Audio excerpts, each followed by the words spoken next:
Muy buenas noches, queridos hermanos y amigos y quienes me escuchen. Hoy día martes, una porción de las Escrituras que nos dé orientación y venga un poco más de luz a nuestra vida cristiana, porque en realidad lo que abunda en este entorno en que vivimos es solo tinieblas. Y Jesús dijo: vosotros sois la luz del mundo. Y tenemos que demostrarlo. ¿Por qué?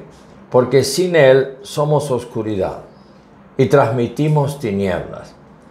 Y quiero presentarles en esta oportunidad, por hoy no vamos a tocar el Evangelio de Juan, pero encontré algo que realmente me llama la atención en este aspecto, en Lucas, y vamos a ver Lucas 9.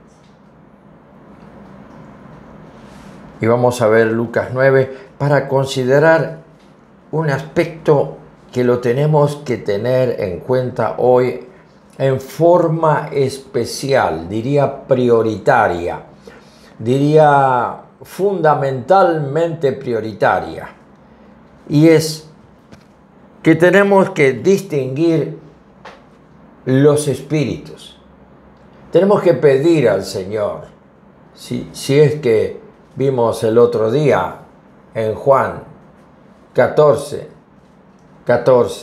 que todo lo que pidiéramos Él nos va a dar, porque su propósito es que el Padre sea glorificado en el Hijo. Entonces Él pone ese argumento: todo lo que ustedes pidan, yo les voy a dar, porque de esa manera mi Padre es glorificado en el Hijo. Yo soy su Hijo. Bien, entonces vamos a poner en claro. Mi recomendación es que en tu oración pidas al Señor Jesús que te dé el don de discernimiento de espíritu. Porque hoy más que nunca estamos necesitando los dones del Espíritu Santo. Hoy más que nunca necesitamos al ayudador, al Paráclito, hoy más que nunca, porque la miríada de demonios que andan sin que los veamos, así como no podemos ver el COVID-19, así andan ellos haciendo, y las transmutaciones superan al COVID-19, y los formatos nuevos que ellos presentan superan a las cepas del COVID-19. De manera que estamos a expensas de cambios, y no solamente cambios en el mundo natural de las pandemias y cuantas cosas sueltas andan por ahí, sino en el mundo intelectual, en el mundo afectivo, en el mundo o en el área de la inteligencia, en el área del espíritu. Y estamos tratando esta área del espíritu, cómo se mueven los espíritus. Vamos a ver un pasaje muy curioso en donde de pronto vamos a quedar un poco cortados, te lo aseguro, un poco cortados con esto, porque estamos como siempre viviendo en lo que ya conocemos y nos afirmamos en lo que conocemos, y no queremos que venga nada nuevo que nos tenga que llegar a través de una disciplina interna. Así que vamos. San Lucas, capítulo 9, versículo 51. Jesús reprende a Jacobo y a Juan. Mire por qué los reprende. Animémonos a pensar: ¿no tendré yo también de parte del Señor motivo para que Él me reprenda y yo ni cuenta que me doy? Bueno, a estos dos ni siquiera se daban cuenta y el Señor los reprendió. Miren, cuando se cumplió el tiempo en que Él había de ser recibido arriba, esto está incluyendo todo. Lo toman preso, le hacen toda la tortura, la pasión, lo matan y resucita, está 40 días y luego la ascensión. Y es recibido arriba. Todo esto habla de el tiempo en que Él había de ser recibido arriba. afirmó su rostro para ir a Jerusalén. Él está en obediencia permanente al Espíritu Santo que lo guía desde adentro y le está hablando y diciendo, mañana a tal hora tenés que enfilar tu camino con tus discípulos hacia Jerusalén. Y Jesús, evidentemente que está aprendiendo hasta lo último obediencia. Entonces dice, afirmó su rostro para ir a Jerusalén. El afirmar su rostro es un giro que nosotros no usamos. Un castellano antiguo del siglo XVI todavía conserva la pureza de un idioma como el castellano, un idioma clásico. Nosotros ya tenemos otras formas de decir, ¿no? Entonces, afirmó su rostro, o sea que pensó, aceptó lo que por dentro ya era bajo orden y sujeción. Jerusalén. Afirmó su rostro porque afirmó, porque cuando decían ir a Jerusalén, ya en esta etapa, él temblaba por dentro. Y sabía que eso significaba su hora de tortura, de suplicio y de muerte. Y Jesús envió mensajeros delante de él, los cuales, ¿para qué los mensajeros? Ahora vemos. Los cuales fueron y entraron en una aldea de los samaritanos, enemigos acérrimos, enemigos de muerte con los judíos, para hacerle preparativos. O sea, salimos a la mañana, ustedes vayan primero, compren, busquen, compren fiambre, no sé qué podían comprar, para almorzar. Yo les sigo a ustedes un poco más tarde. Esto es lo que deberíamos interpretar. Hacerle a él preparativos para un almuerzo juntos. Llegaban a un lugar, conocían la zona, algún campo, algún monte, árboles, lo que fuere. Ahí nos encontramos y entonces con lo que ustedes compren, preparen algo y yo llego. Y ahí estamos juntos y almorzamos.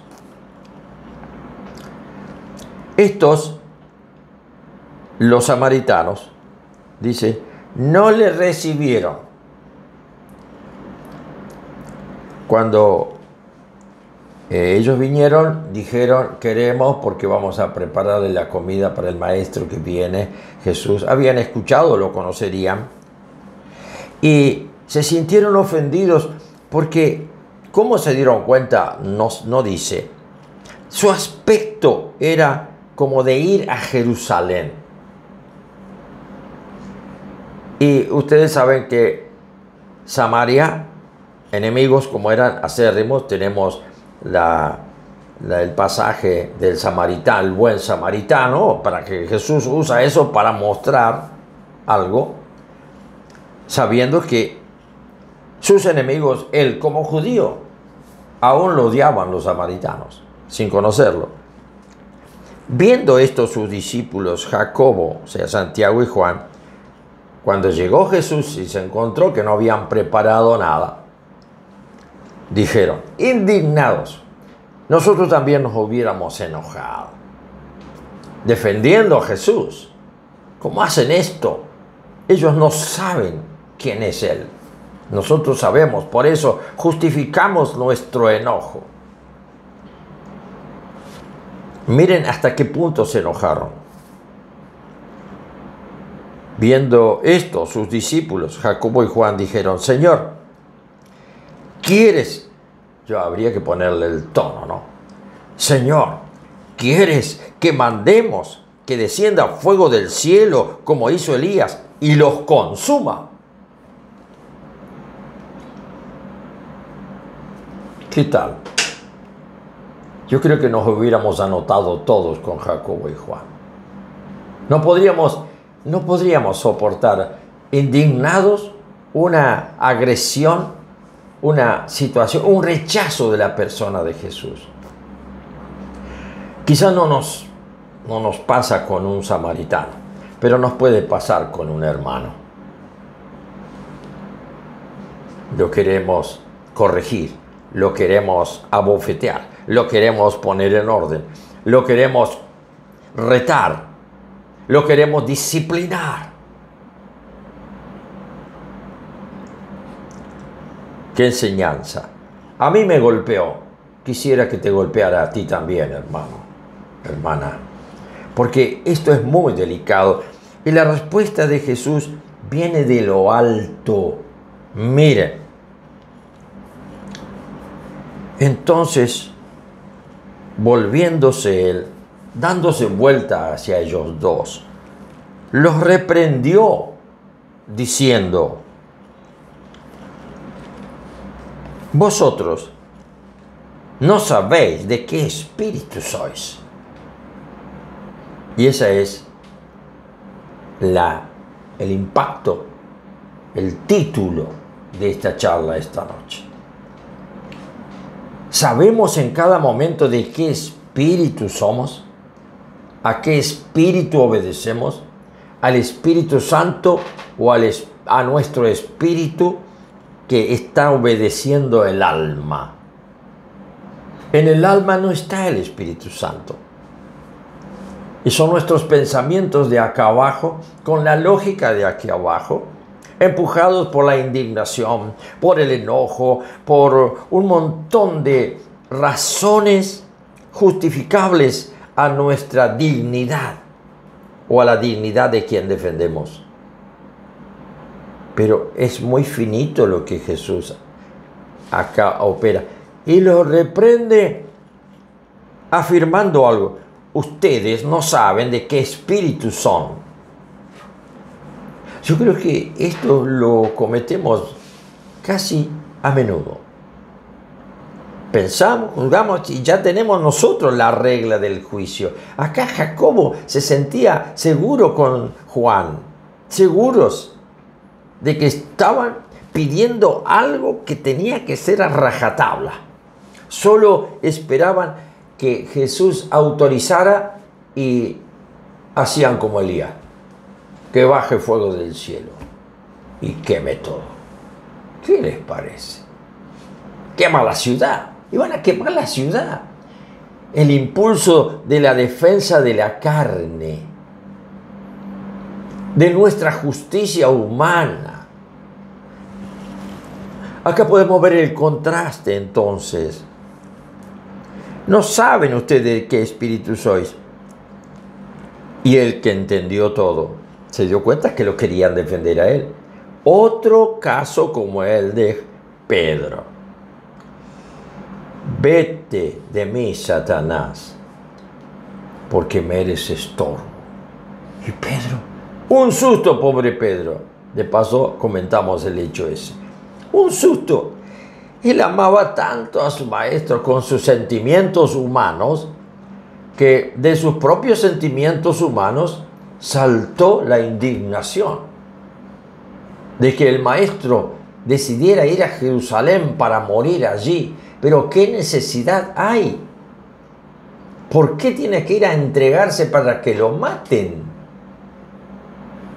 No. Lo sacó aparte.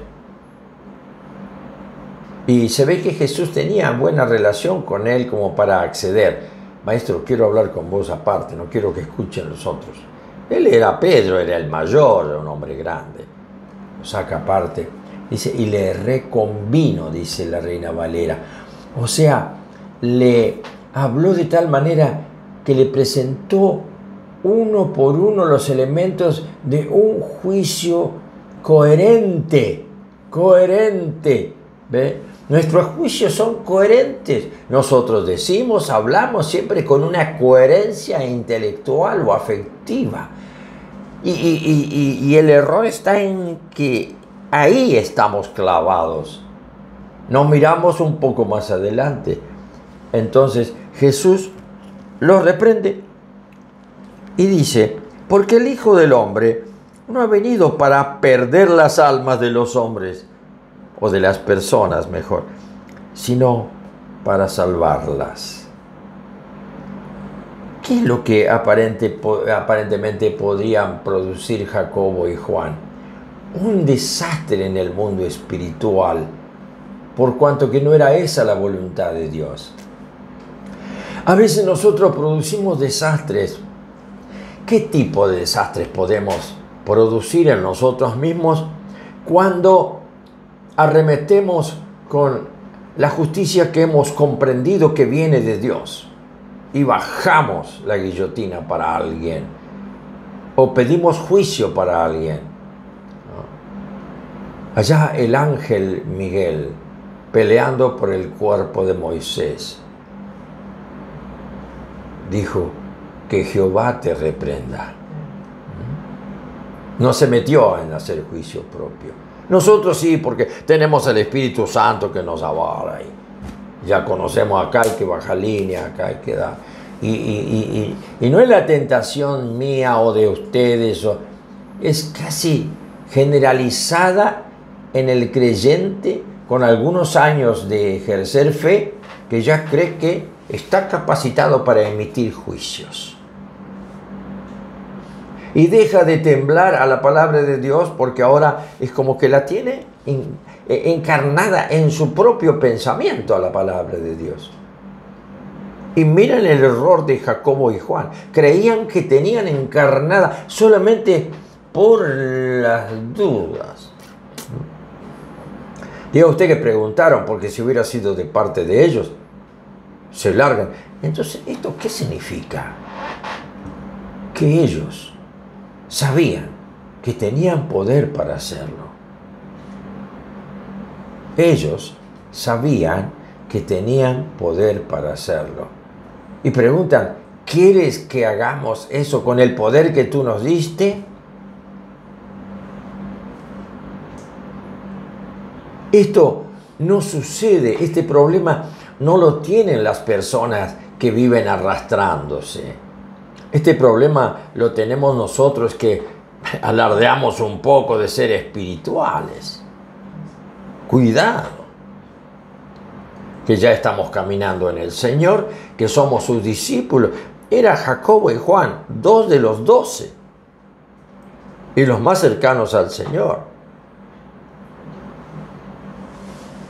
¿Qué podemos pensar? Pero ya cuando sentimos que somos algo espirituales, que citamos la Escritura, que oramos con la Escritura, que vamos comprendiendo cosas, nos aseguramos en lo que vamos recibiendo y se estanca, ¿no? Se estanca nuestra verdadera actitud. Con el poder en la mano ya no le servimos al Señor. Esto es un riesgo para predicadores, para personas que tienen el poder de hacer milagros, de sanidad, evangelistas, etcétera, etcétera. Dejan de temblar, como dice en Ezequiel, y pierden el ojo de Dios. Miraré al que es pobre y humilde de espíritu y tiembla a mi palabra. Yo creo que lo mejor es hacerse a un lado muchas veces e ir a los pies del Señor. Ellos lo hicieron, pero recibieron una reprensión porque ya tenían casi lista la orden de prender fuego. La estaban como masticando ya, como si las llamas ya le salían de la boca como dragones. Y Jesús les viene con un balde de agua fría, se quedan allí regulando, y como les dije, lo mismo le pasó a Pedro, quedó confundido, no entendió. Nos pasa a nosotros, nos va a seguir pasando siempre. Por eso, hoy más que nunca necesitamos discernir la palabra del Señor, porque podemos llenarnos de Biblia, pero la Biblia es la palabra que Él dice, y también Él nos da poder si lo pedimos, y nos da los dones si le pedimos, siempre y cuando los pongamos al servicio de la iglesia y no al servicio personal. Esos dones, entonces, uno de esos dones es: Señor, dame ojo espiritual para ver. Ellos ya iban a usar el poder sin el ojo espiritual. Y vuelvo a reiterar, se les ocurre, che, vamos a preguntarle al Señor, vamos a preguntarle a Jesús, porque estamos reindignados. Esta gente no vale nada, esta gente no se merece el respeto de nada, esta gente hay que exterminarla. Este hermano que ya vino, que ya hizo, que mira las cosas que sigue haciendo, y alardea de ser creyente, alardea, mira lo que hace. Está traicionando la causa, aquella hermana, y da ganas de arremeter. Y Jesús siempre va a tener la misma respuesta. Después de 2000 años tiene la misma respuesta. Nos va a corregir y nos va a reprender. Usted sabe que la reprensión es algo muy delicado.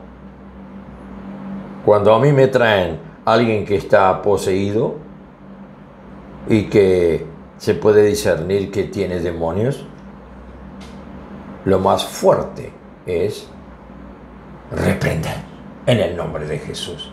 Y ahí el enemigo siente que está castigado, está bajo autoridad y no acepta ser reprendido, porque la reprensión abarca un golpe de destrucción para Satanás.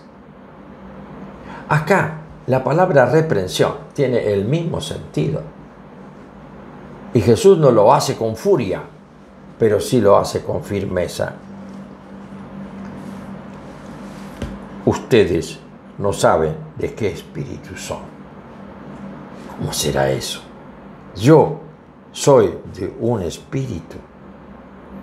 Yo ser de es pertenezco a. Yo estoy obedeciendo a un espíritu que no es el Espíritu Santo. No, por favor.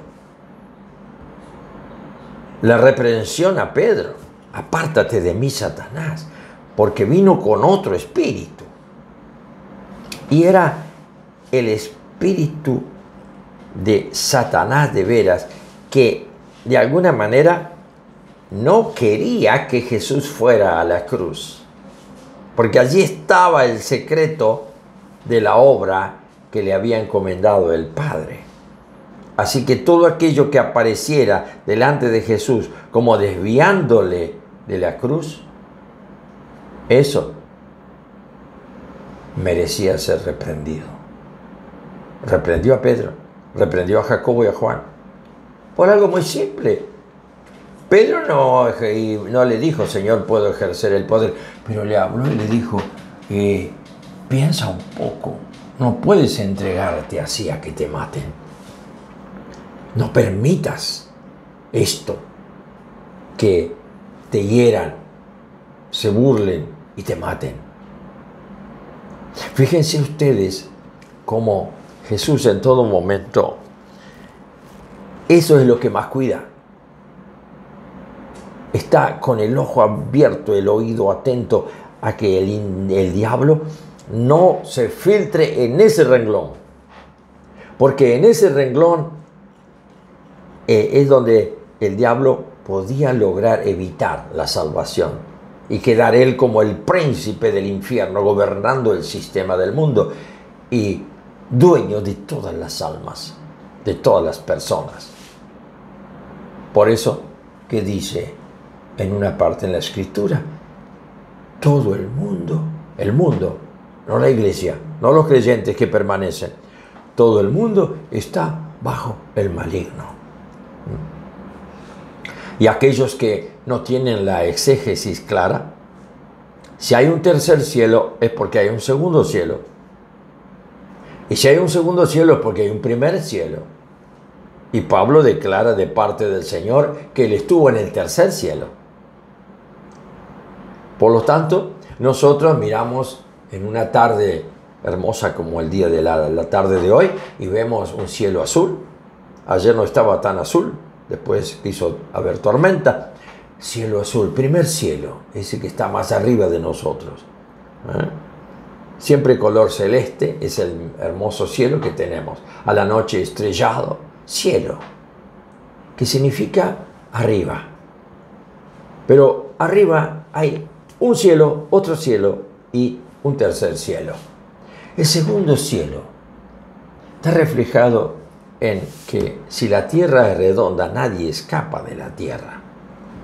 Y los que han ido a la luna o han escapado no han salido en el mundo espiritual, han salido simplemente en el mundo físico. Por lo tanto, el segundo cielo es el que queda fijado que nadie escapa. Todo el mundo está bajo el maligno, porque el segundo cielo, en donde moran los espíritus inmundos, allí hacen capa. Es como que nadie pasa para arriba, porque todos le pertenecen a Él. El segundo cielo. Solo nosotros tenemos posibilidades del tercer cielo, en el nombre de Jesús, que les venció, rompió el segundo cielo, y Él pasó al tercer cielo y a sentarse a la diestra del Padre. Entonces, con esto, ¿qué quiero decir? Que nosotros todavía estamos en pañales. En parte conocemos, en parte profetizamos, en parte, todo es en parte. Nunca tenemos nada claro. Es como en penumbra vemos las cosas. Entonces tenemos que vivir esa realidad. No tenemos que salir gritando, diciendo o haciendo o pretendiendo cosas que están a nuestro alcance, pero que no las podemos manejar porque no las entendemos, ni el Señor quiere que las manejemos. Estos tenían el poder, creían que era posible prender fuego a una ciudad en venganza, pero iba a ser una venganza justificable porque se trataba del Señor. Ellos conocían quién era Jesús. Pero estos ridículos samaritanos merecen ser exterminados. Bien, allí es donde nosotros tenemos parte del segundo cielo para abajo. La gracia nos viene a este planeta y la gracia en el mundo espiritual nos llega para ser salvos. Somos salvos por gracia y nacimos a la vida de Dios por la fe en Jesús. Y esa vida nos trajo la luz que va creciendo en la medida en que no le damos participación con la luz de nuestro entendimiento e inteligencia. Si tuviera valor nuestra capacidad intelectual delante de Dios, entonces Dios sería injusto. Porque la gran salvación y el grado de crecimiento sería para los inteligentes. Y los que son como yo, que no tienen demasiado, estaríamos en una escala menor por la voluntad de Dios. Él le da gracia a todos por igual y no hace acepción de personas. Qué bueno esto. Aquí encontramos entonces